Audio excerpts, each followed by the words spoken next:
शांति। ओम शांति। आज है 7 नवंबर 2021 के अव्यक्त महावाक्य। रिवाइज है 19/11/89। 19 नवंबर 1989 के अव्यक्त महावाक्य है और आज है 7/11। मुरली का टाइटल है तन मन धन और जन का भाग्य। तन मन धन और जन का भाग्य। कितने प्रकार के हम भाग्य बनाते हैं वो आज बाबा ने क्लियर किया है। आज सच्चे साहिब अपने साहिबजादे और साहिबजादियों को देख रहे हैं। सच्चा साहब है एक शिव बाबा और हम सब उनके बच्चे साहिबजादे और साहिबजादियाँ हैं। तो बाप को कहते ही हैं सत्य, इसलिए बाप दादा द्वारा स्थापन किए हुए युग का नाम भी सतयुग है। तो बाप की महिमा भी सत्य बाप, सत्य शिक्षक और सतगुरु कहते हैं। तो सत्य की महिमा सदा ही श्रेष्ठ रही है। बाबा के सत्य की महिमा सदा ही श्रेष्ठ रही है। तो सत्य बाप द्वारा आप सभी सत्य नारायण की कथा सुन रहे हो। ऐसा सच्चा साहिब अपने बच्चों को देख रहे हैं। बाबू सच्ची कथा सुनी ना सबने सत्यनारायण की। तो ऐसा सच्चा साहिब अपने बच्चों को देख रहे हैं कि कितने बच्चों ने सच्चे साहिब को राजी किया है। पीछे मुरली चली थी ना, कौन सी? सच्चे दिल पर साहिब राजी। तो आज बाबा ने उसी पॉइंट को आगे बढ़ाया है कि कितने बच्चों ने अपने सच्चे साहिब को राजी किया है। तो सच्चे साहिब की सबसे बड़ी विशेषता है वह दाता, विधाता और वरदाता है। दाता भी है, विधाता भाग्य बनाने वाला भी है और वरदाता भी, वरदान भी देता है ना। राजी रहने वाले बच्चों की निशानी सदा दाता राजी है। अगर हम राजी कहते ना, हम राजी रतो रब राजी, है ना। तो बाबा के जो राजी रहने वाले बच्चों की निशानी है उनके ऊपर दाता क्या रहेगा? सदा राजी रहेगा। इसलिए ऐसी आत्माएं सदा अपने को ज्ञान के खजाने, शक्तियों के खजाने, गुणों के खजाने, सब खजानों से भरपूर अनुभव करेंगी। कभी भी अपने को खजानों से खाली नहीं समझेंगी, है ना। जिसने दाता को राजी किया, बाबा कहते उसने सबको राजी किया तो वो सब खजानों से भरपूर रहेंगी। चाहे ज्ञान है, चाहे शक्ति, चाहे गुण, बाबा ने कहा सब खजानों में अपने को भरपूर अनुभव करेंगी। कभी भी अपने को खजानों से खाली नहीं समझेंगी। कोई भी गुण या शक्ति या ज्ञान के गुह्य राज से वंचित नहीं होंगी। गुणों की व शक्तियों की परसेंटेज हो सकती है, 100% ना हो, किसी में 10% हो, किसी में 20%, लेकिन बाबा कहते हैं गुणों व शक्तियों की परसेंटेज हो सकती है, लेकिन कोई गुण या कोई शक्ति ऐसी आत्मा में हो ही नहीं, यह नहीं हो सकता। जैसे समय प्रमाण कई बच्चे कहते हैं कि मेरे में और शक्तियां तो हैं लेकिन यह शक्ति या गुण नहीं है। तो नहीं शब्द निषेध होगा। क्या कहा बाबा ने? कि नहीं शब्द तो होगा लेकिन परसेंटेज में होगा। तो नहीं शब्द निषेध होगा। तो ऐसे दाता के बच्चे सदा धनवान होंगे, अर्थात भरपूर व संपन्न होंगे। धनवान से मतलब ये नहीं कि धन स्थूल धन ही हो, धनवान मतलब ज्ञान गुण शक्तियां, ये भी तो सब धन है ना, इन सब खजानों से भरपूर होंगी। तब बाबा ने कहा कि सदा धनवान होंगे अर्थात भरपूर व संपन्न होंगे। तो दूसरी महिमा है भाग्य विधाता। पहली महिमा दाता, दूसरी भाग्य विधाता।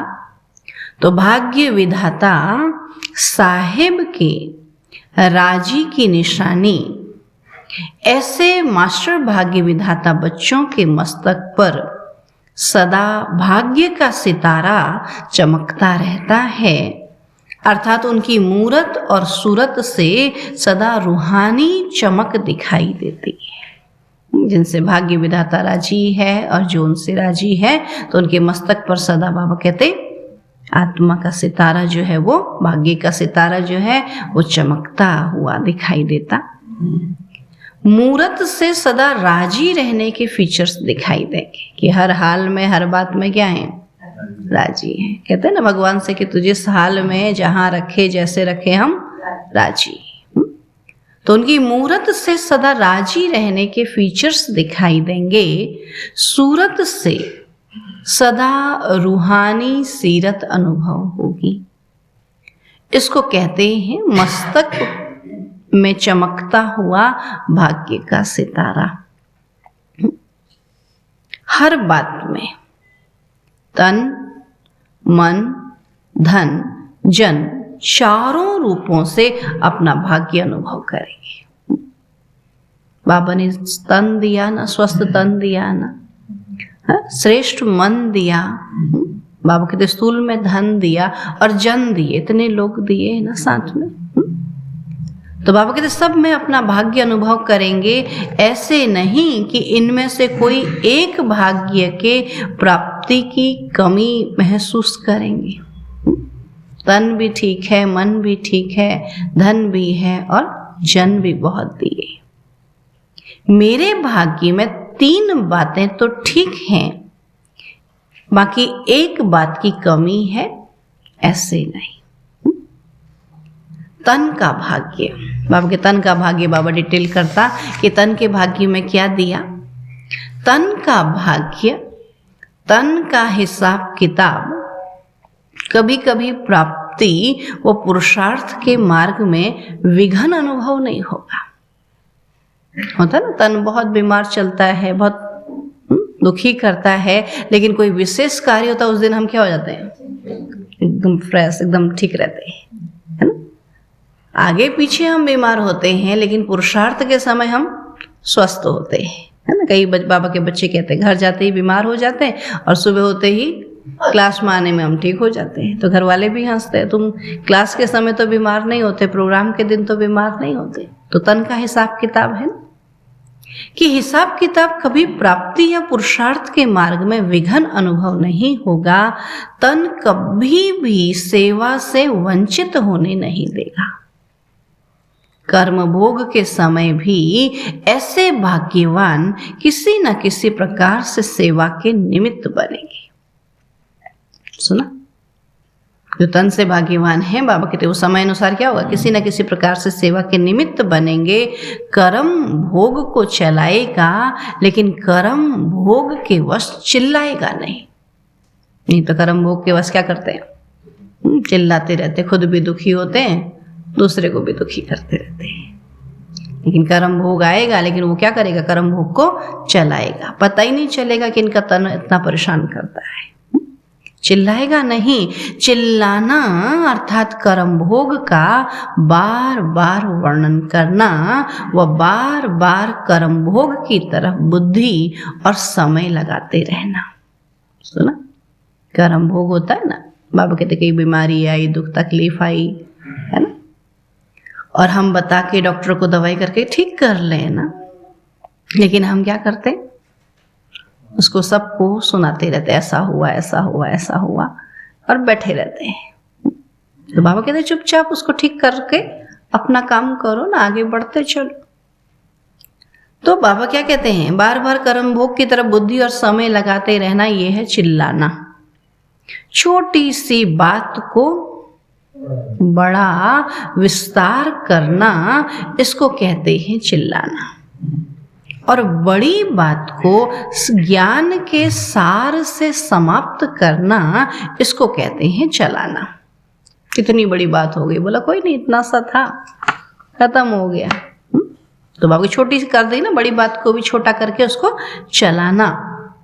तो सदा यह बात याद रखो कि योगी जीवन के लिए चाहे छोटा कर्म भोग हो चाहे बड़ा हो, लेकिन उसका वर्णन नहीं करो। और आजकल तो कुछ भी नहीं होता, तो भी कहेंगे ऐसा हो गया, ऐसा हो गया, सब कुछ स्वस्थ है। डॉक्टर कहता है ना, अभी हम पीछे कहीं गए थे, डॉक्टर कहता ठीक हो, वो कहता नहीं मुझे ये है, वो कहता नहीं, वो डॉक्टर कहता नहीं तुम ठीक हो जाओ, वो कहता नहीं मुझे ये है। हाँ, अभी डॉक्टर के भी डॉक्टर कौन बने पड़े खुद। तब बाबा क्या कहते, छोटा कर्म भोग होता है चाहे बड़ा कर्म भोग हो, लेकिन उसका वर्णन नहीं करो। कर्म भोग की कहानी का विस्तार नहीं करो, क्योंकि वर्णन करने में समय और शक्ति उसी तरफ होने के कारण हेल्थ कॉन्शियस हो जाते हैं। बार बार चिंतन किसका हो जाता है फिर? शरीर का हो जाता है ना। सोल कॉन्शियस नहीं होते हैं, हेल्थ कॉन्शियस हो जाते हैं। और यह हेल्थ कॉन्शियसनेस रूहानी शक्ति से धीरे धीरे नर्वस बना देती है। सुना, फिर बाबा पर फेथ नहीं रहता है। बार बार शरीर को देख रहे हैं, आत्मा को नहीं देखा, तो फिर आत्मा भी क्या हो जाती है, कमजोर हो जाती है। शरीर तो कमजोर है ही है, फिर आत्मा भी कमजोर हो जाती है, फिर नर्वस हो जाते हैं। इसलिए कभी भी ज्यादा वर्णन नहीं करो, है ना। ठीक हूँ कहते तो क्या हो जाते हैं, ठीक हो जाते हैं। और अच्छे खासे बीमार हूँ कहते तो आलस्य होता है। और नाम किसका देते हैं, बीमारी का। मेरे को आलस्य आ रहा है नहीं कहते, क्या कहते हैं, बीमार हूँ, यहाँ दर्द है, वहाँ दर्द है, ये हो गया है। अगर चलने लगो तो फिर क्या होता है, सही हो जाते हैं। तो इसलिए बाबा कहते कभी भी ज्यादा वर्णन नहीं करो। योगी जीवन कर्म भोग को कर्म योग में परिवर्तन करने वाला है। तो यह है तन के भाग्य की निशानियां, कि कैसा भी कर्म भोग होगा, लेकिन सेवा के समय वो उपस्थित हो जाएगा, उसको तन कभी परेशान नहीं करेगा। दूसरा है मन का भाग्य। मन सदा हर्षित रहेगा, क्योंकि भाग्य के प्राप्ति की निशानी हर्षित रहना ही है। किसी को बहुत सारी प्राप्ति है तो क्या होगा, खुश होगा ना। तो हमारा मन खुश है। बाबा कहते भाग्य के प्राप्ति की निशानी मन सदा हर्षित रहता। जो भरपूर होता है वो सदा ही मन से मुस्कुराता रहता है। भरपूर आत्मा क्या होगी, खुश रहेगी। और खाली आत्मा, वो है ही खाली, तो क्या करेगी, खाली बर्तन बसता है ना, तो हर समय क्या करती रहेगी, रोती रहेगी, सुनाती रहेगी। और जो भरा होता है वो शांत होता है।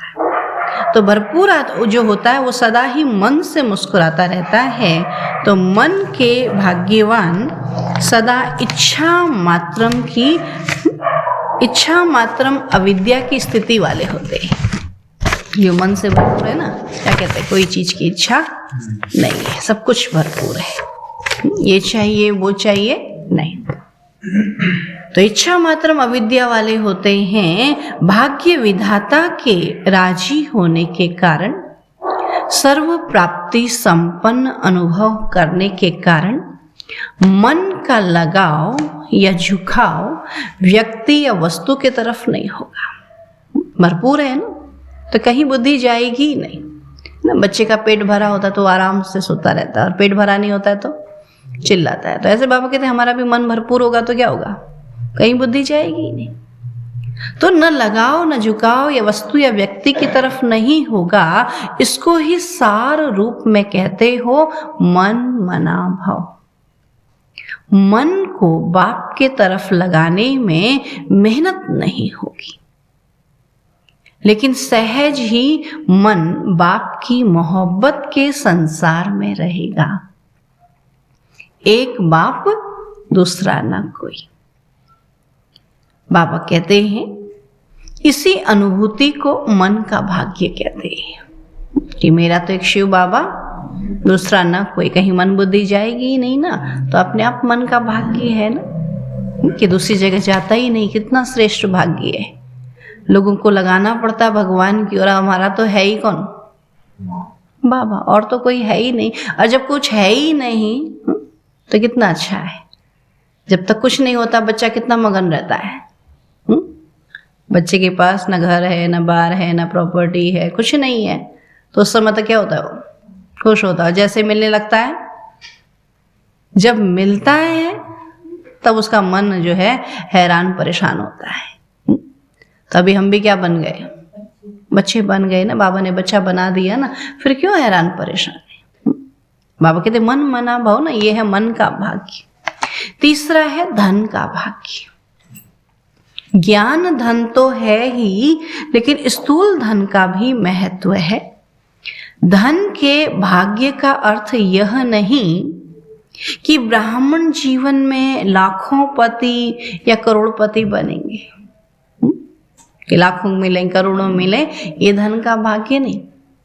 बाबा कहते लेकिन धन के भाग्य की निशानी है कि संगम युग पर जितना आप ब्राह्मण आत्माओं को खाने पीने और आराम से रहने की आवश्यकता है, उतना आराम से मिलेगा।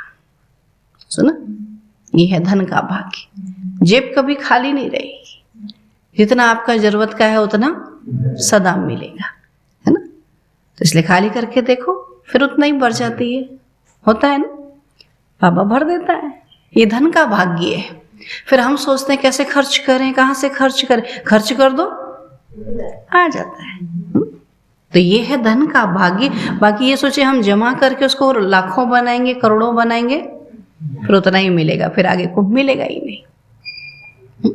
तब बाबा कहते कि संगम युग पर जितना आवश्यकता उतना आराम से मिलेगा, और साथ साथ धन चाहिए सेवा के लिए, है ना।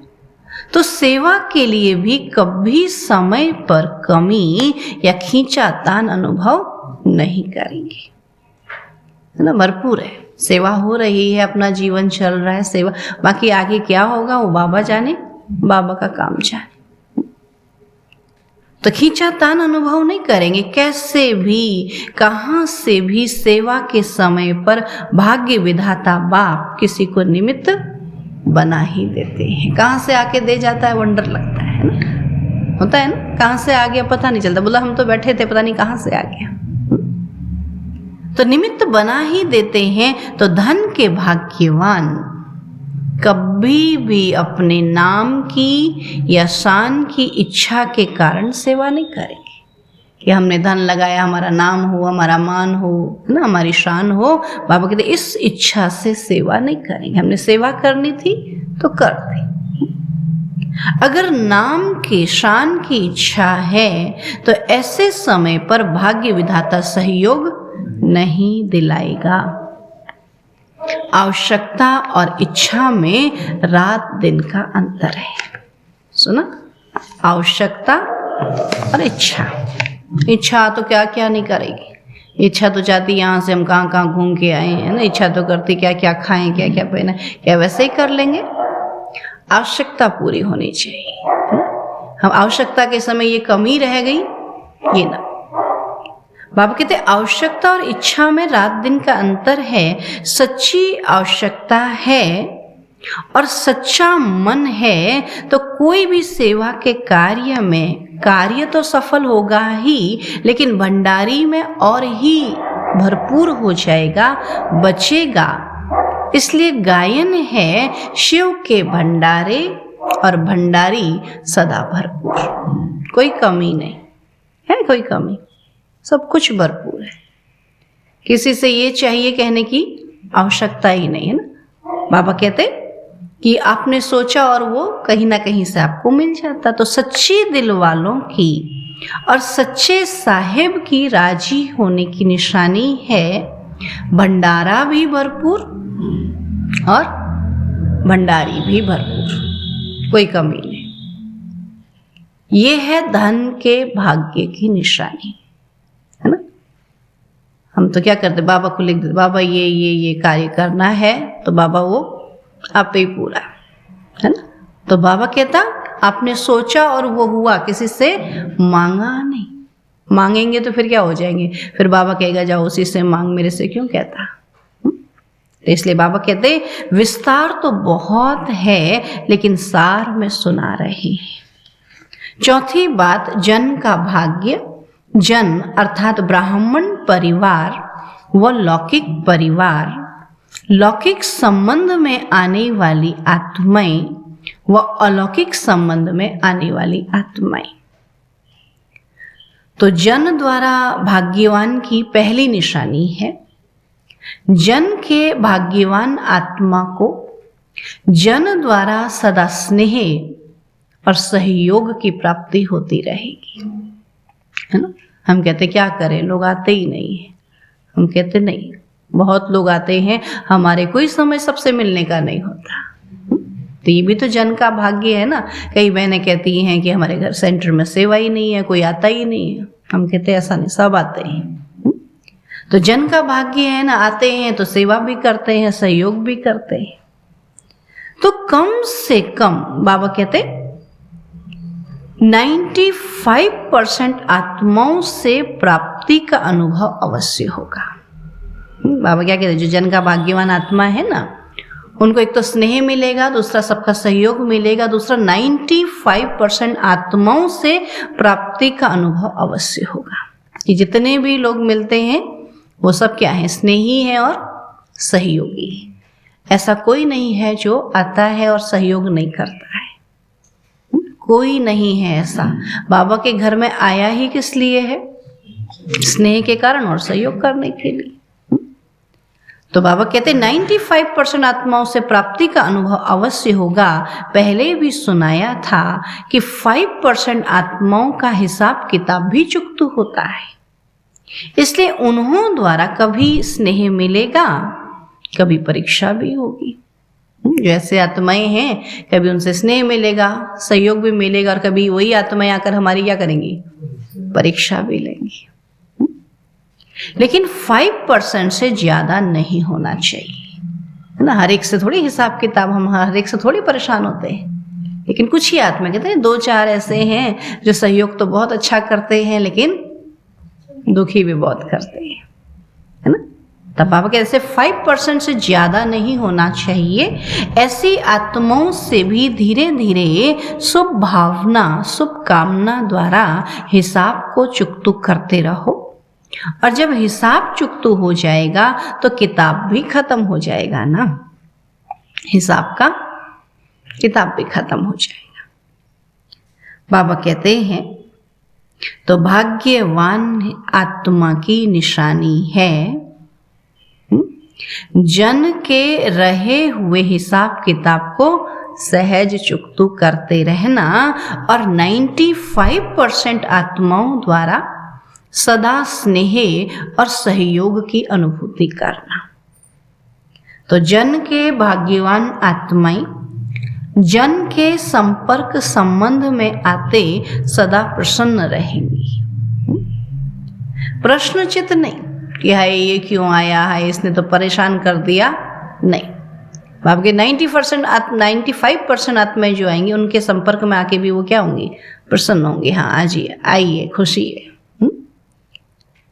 बाबा कहते प्रश्नचित नहीं लेकिन प्रसन्न चित्त की ये ऐसा क्यों करता या क्यों कहता, यह बात ऐसे नहीं, ऐसे होनी चाहिए, नहीं। पता है ना अभी ये जन ऐसे हैं और ये जन ऐसे हैं। कोई ऐसे करता, बोला हाँ हमको पता है, उनको पहले ही वैसे ही संतुष्ट कर दो, है ना। हर प्रकार के जन हैं ना। बाबा ने कहा 5% तो ऐसे होंगे ना जो सहयोग भी करेंगे, तो आपसे फिर हिसाब किताब भी बनाएंगे ना। तो चित्त के अंदर यह प्रश्न उत्पन्न होने वाले को प्रश्न चित्त कहा जाता है। जिसके चित्त में, मन में प्रश्न रहेंगे वो प्रश्न चित्त, और जिसके मन में खुशी होगी वो प्रसन्न चित्त। बाबा ने क्या कहा, कि प्रश्नचित्त कभी सदा प्रसन्न नहीं रह सकता। उसके अंदर होगा एक प्रश्न पूछो, अंदर से यही जवाब आता है, तो प्रसन्न कैसे होगा? जब तक उसके प्रश्न नहीं हल हो जाएंगे तब तक वो प्रश्नों में ही रहेगा। और प्रश्न कैसा होता है? टेढ़ा। तो उसका चेहरा कैसा रहेगा? टेढ़ा ही रहेगा। तब बाबा कहते हैं प्रश्न चित्त कभी सदा प्रसन्न चित्त नहीं रह सकता, उसके चित्त में सदा क्यों की क्यों लगी रहती है, इसलिए उस क्यों को समाप्त करने में ही समय चला जाता है। और यह क्यों फिर ऐसी होती है जो आप छोड़ने चाहो तो भी नहीं छोड़ सकते, समय देना ही पड़ेगा। उसके क्यों, क्या, कैसे, ऐसा प्रश्न होता है, ऐसे लाइन होती है ना, उसको आपको समय देना ही पड़ेगा, क्योंकि इस क्यों का रचता आप हो। और जब रचना रच ली तो पालना करनी पड़ेगी, पालना से बच नहीं सकते ना। अगर टेढ़े मेढ़े बच्चे पैदा हो जाते हैं तो क्या छोड़ देते माँ बाप? पालना पड़ता है। बोला कैसा ही टेढ़ा है, पालना तो हमको ही है। ऐसे ही बाबा कहते अगर प्रश्न अंदर में आ गए तो फिर उनका समाधान भी तो करना पड़ेगा ना। फिर पालना से बच नहीं सकते, चाहे कितने भी मजबूर हो जाओ, लेकिन समय, एनर्जी देनी ही पड़ेगी। इसलिए इस व्यर्थ रचना को कंट्रोल करो। क्यों प्रश्न चलाते हैं? जब बाबा मिल गया, बिंदी लगाओ ना सब बातों पे। बाबा जैसे चलाता रहे, चलते रहो, क्या जाता है।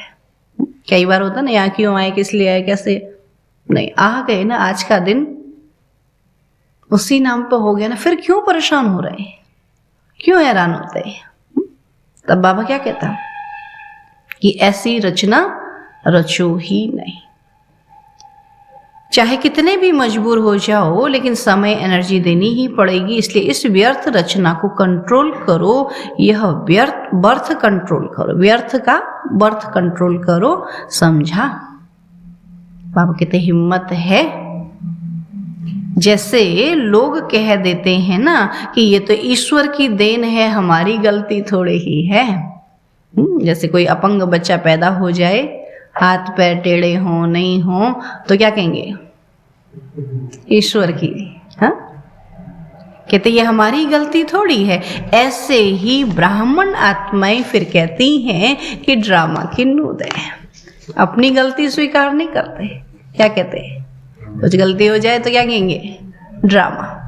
हाँ, मैंने गलती की है, मुझे इसको सुधार करना है।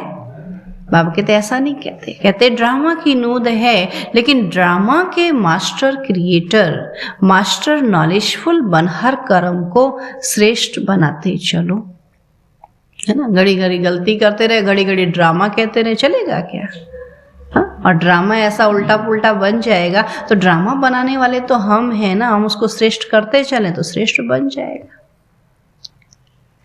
अच्छा, टीचर्स ने सुना सच्चा साहिब मेरे ऊपर कितना राजी है, इसका राज तो सुनाना।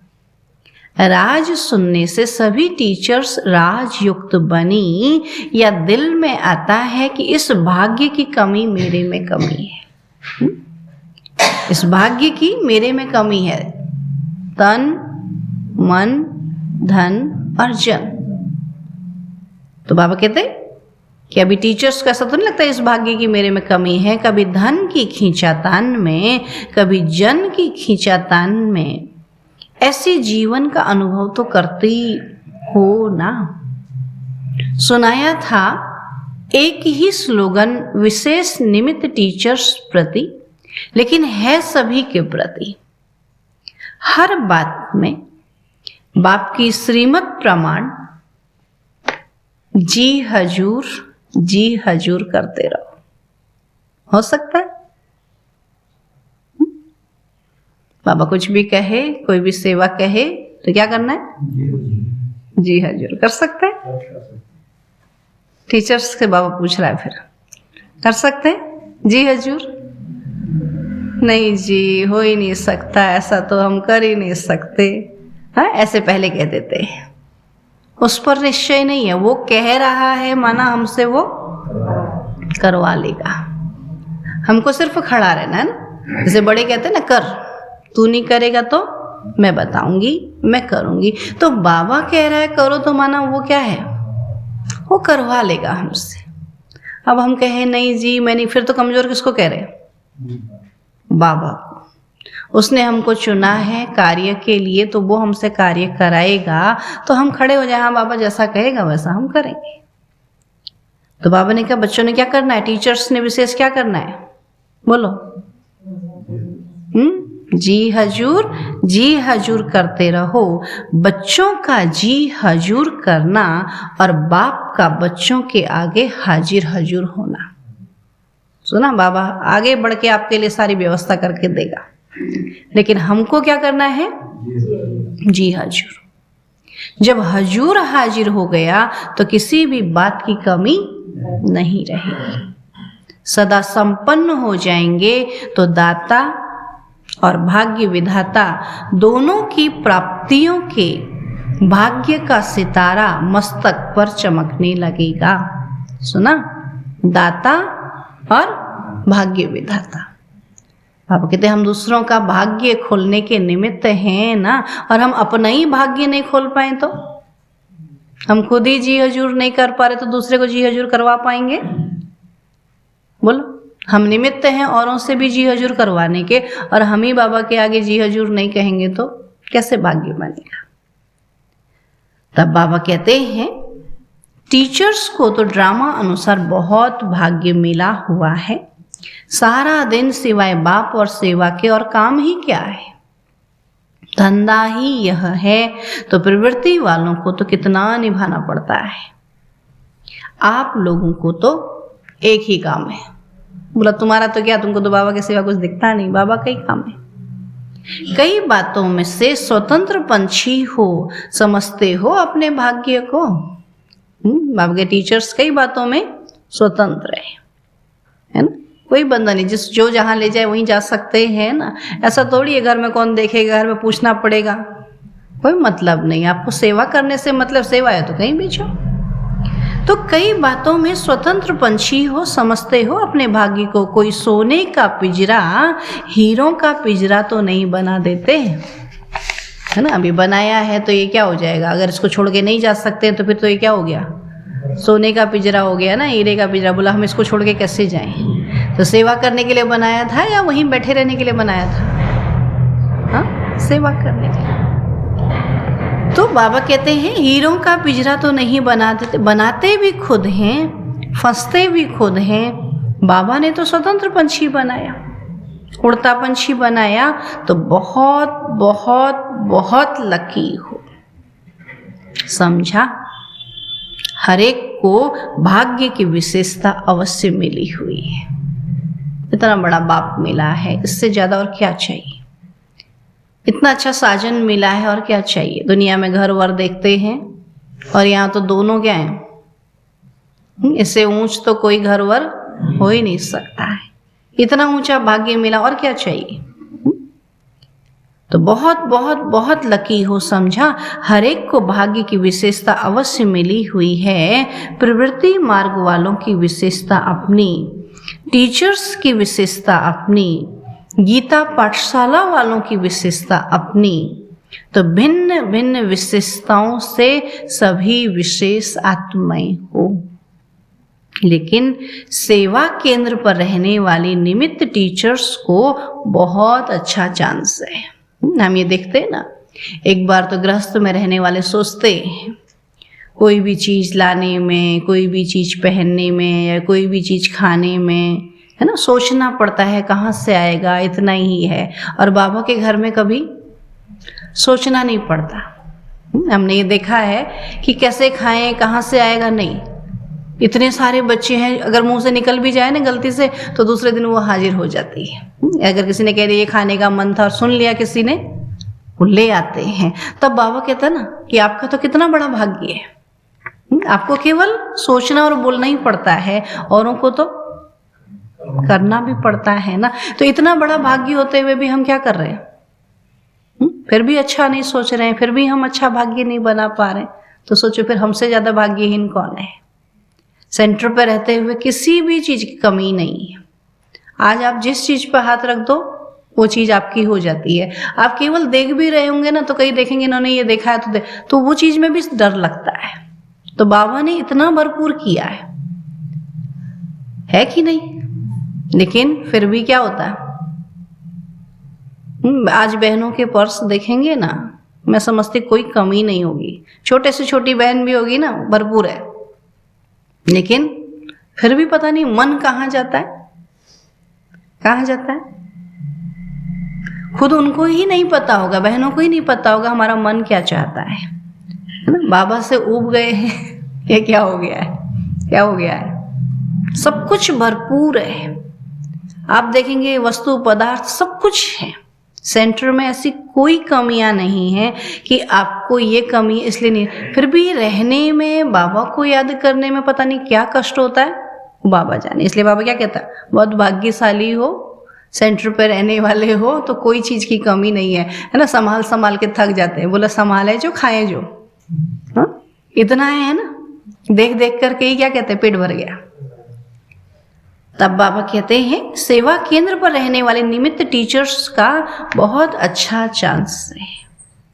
अच्छा, सदा सर्व प्रकार के भाग्य को अनुभव करने वाले अनुभवी आत्माओं को सदा हर कदम में जी हजूर करने वाले बाप के मदद के अधिकारी श्रेष्ठ आत्माओं को सदा प्रश्नचित के बदले प्रसन्नचित रहने वाले ऐसे प्रशंसा के योग्य योगी आत्माओं को बाप दादा का याद प्यार और नमस्ते।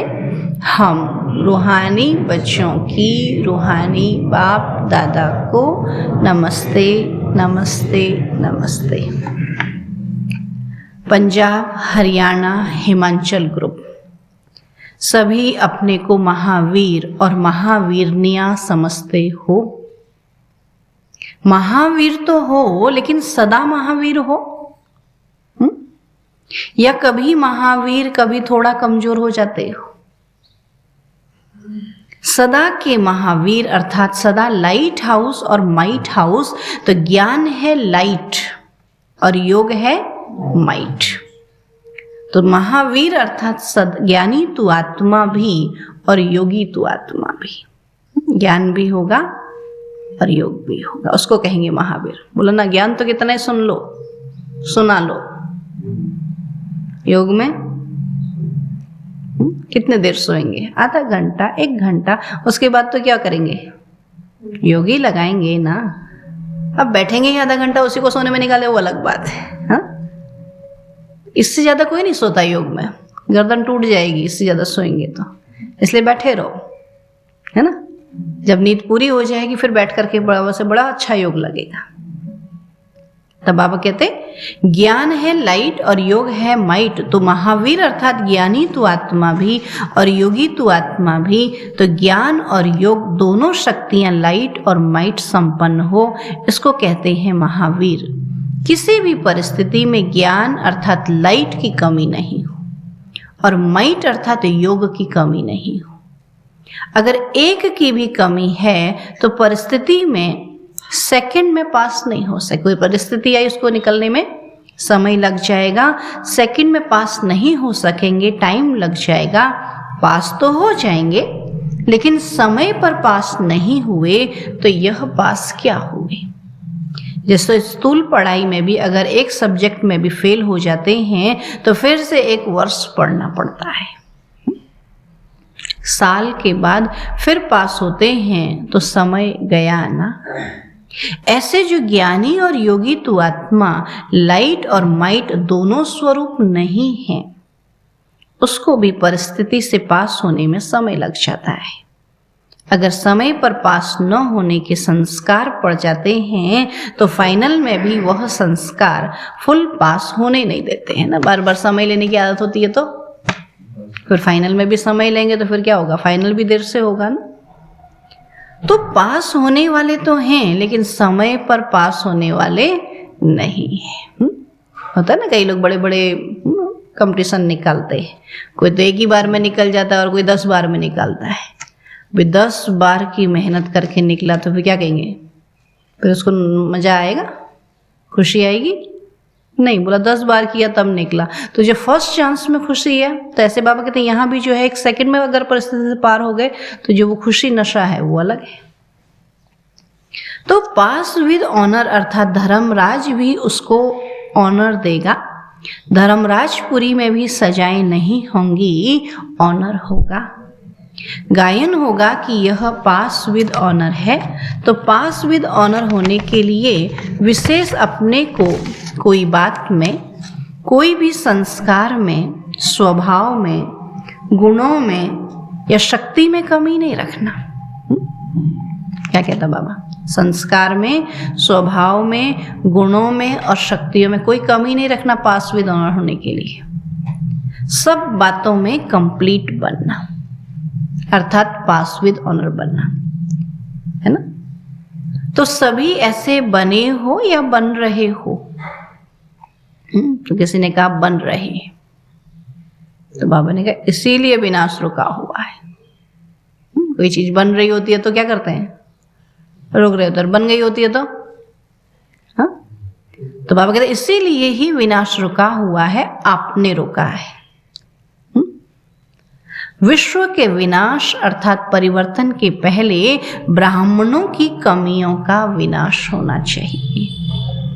अगर ब्राह्मणों की कमियों का विनाश नहीं हुआ तो विश्व का विनाश अर्थात परिवर्तन कैसे होगा? तो परिवर्तन के आधार मूर्त आप ब्राह्मण हैं। कहते थोड़ा समय लगेगा। बोला कितना समय लगेगा? कोई भी काम कंप्लीट होने में ना, तब बाबा क्या कहता है जब विनाश होगा तो फटाफट कंप्लीट हो जाएंगे। है जैसे कहीं भी घर में जाना होता है ना, घर का काम पूरा नहीं होता तो कोई प्रोग्राम रख देते हैं और प्रोग्राम रखते ही क्या होता है? काम जल्दी पूरा हो जाता है। ऐसे ही बाबा कहते विनाश भी कब होगा? जब बाबा डेट तय कर देंगे। ऐसा हमको अपनी डेट आप ही तय करनी। बाबा करेगा तो फिर तो सभी तैयार हो जाएंगे, है ना। तो परिवर्तन के आधार मूर्त आप ब्राह्मण हैं। तो पंजाब, हरियाणा, हिमाचल वालों को तो पहले तैयार होना चाहिए। आप अंत लाने वाले तैयार नहीं हो, इसलिए आतंकवादी तैयार हो गए। उसमें बहुत आतंक था ना पंजाब में। तो सभी पहला नंबर लेने वाले हो या जो भी मिले उसमें राजी रहेंगे। अनेकों से तो अच्छे हैं ही, ऐसा तो नहीं सोचते हो कि दुनिया की जो आत्माएं उसमें से हम अच्छे हैं, ऐसा तो नहीं। लेकिन अभी अच्छे में से कितने अच्छे हो ये देखना पड़ेगा। अनेकों से निकल आए, अभी हमारी तुलना बाबा कहते यहीं होगी। अनेकों से अच्छे हैं ही, ऐसा तो नहीं सोचते। अच्छे तो हो ही, लेकिन अच्छे से अच्छा बनना है। कोटों में कोई बन गए ये बड़ी बात नहीं है, लेकिन कोई में भी कोई बनना है, इसलिए सदा एवर रेडी।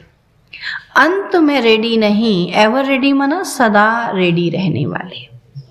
अगर कहेंगे बन रहे हैं तो तीव्र पुरुषार्थ नहीं होगा। तो बाबा की नज़र पहले पंजाब पर पड़ी ना, तो जब बाप की नज़र पहले पड़ी तो आना भी पहले नंबर में है। फाउंडेशन वाले हो तो फाउंडेशन सदैव पक्का रहता है। अगर कच्चा हुआ तो सारी बिल्डिंग कच्ची हो जाती है। तो सदा इसी वरदान को याद रखना कि हर परिस्थिति में पास विद ऑनर बनने वाले हैं। इनकी विधि है एवर रेडी रहना कि अभी हमको जाना पड़ सकता है, अभी जाना पड़ सकता तो क्या करेंगे? तैयार रहेंगे ना। जैसे सवेरे उठते तैयार हो जाते, पता नहीं दिन भर में कहाँ कहाँ जाना है। तो ऐसे बाबा कहते हर वक्त तैयार रहो, कब जाना पड़े। सबसे बड़ा जोन तो है ही मधुबन। सब ब्रह्मा कुमार और ब्रह्मा कुमारियों का असली घर मधुबन ही है ना। आत्माओं का घर परमधाम है, लेकिन ब्राह्मणों का घर मधुबन है। तो अमृतसर या लुधियाना के नहीं हो, पंजाब या हरियाणा के नहीं हो, लेकिन आपकी परमानेंट एड्रेस मधुबन है। बाकी सब सेवा स्थान है। चाहे प्रवृत्ति में रहते हो तो भी सेवा स्थान है, घर नहीं है। स्वीट होम मधुबन है, ऐसे समझते हो ना, या वही घर याद आता है? अच्छा, आज का वरदान है समाने की शक्ति द्वारा एक मत का वातावरण बनाने वाले दृष्टांत रूप भव। समाने की शक्ति द्वारा एक मत का वातावरण बनाने वाले दृष्टांत रूप भव। बाबा कहते जो एक जैसे मणके हैं, एक की ही लगन और एक रस स्थिति में स्थित, एक की मत पर चलने वाले हैं, आपस में संकल्पों में भी एक मत है, वही माला में पिरोए जाते हैं। सुना? जैसे आप भी फूलों की माला बनाते हैं या कोई मणकों की माला बनाते हैं तो सारे मणके एक समान चाहते, सारे फूल एक समान चाहते हैं। तो ऐसे ही बाबा जो माला बनाते हैं उसमें भी बाबा कहते कि एक की ही लगन और एक रस स्थिति में स्थित, एक की मत पर चलने वाले, आपस में संकल्पों में भी एक मत, वही माला में पिरोए जाते हैं। लेकिन एक मत का वातावरण तब बनेगा जब समाने की शक्ति होगी। कुछ भी बात हुआ, कुछ भी हुआ, उसको हम सब क्या करें? संभालें। यदि कोई बात में भिन्नता हो जाती है तो उस भिन्नता को समाओ, तब आपस में एकता से समी पाएंगे और सबके आगे दृष्टांत रूप बनेंगे कि देखो इनमें इतनी आपस में एकता है, किसी की कोई बात बाहर नहीं जाती है। सब बातों को समान। स्लोगन है हर संकल्प वाणी और कर्म में, हर संकल्प वाणी और कर्म में रूहानियत धारण करो, तब सर्विस में रौनक आएगी। बाबा कहते संकल्प भी रूहानी हो, वाणी भी रूहानी हो और कर्म भी रूहानी हो, तब बाबा कहते सर्विस में फिर रौनक आएगी। अच्छा, ओम शांति। ठीक है। तन मन धन जन का भाग्य बहुत श्रेष्ठ भाग्य है।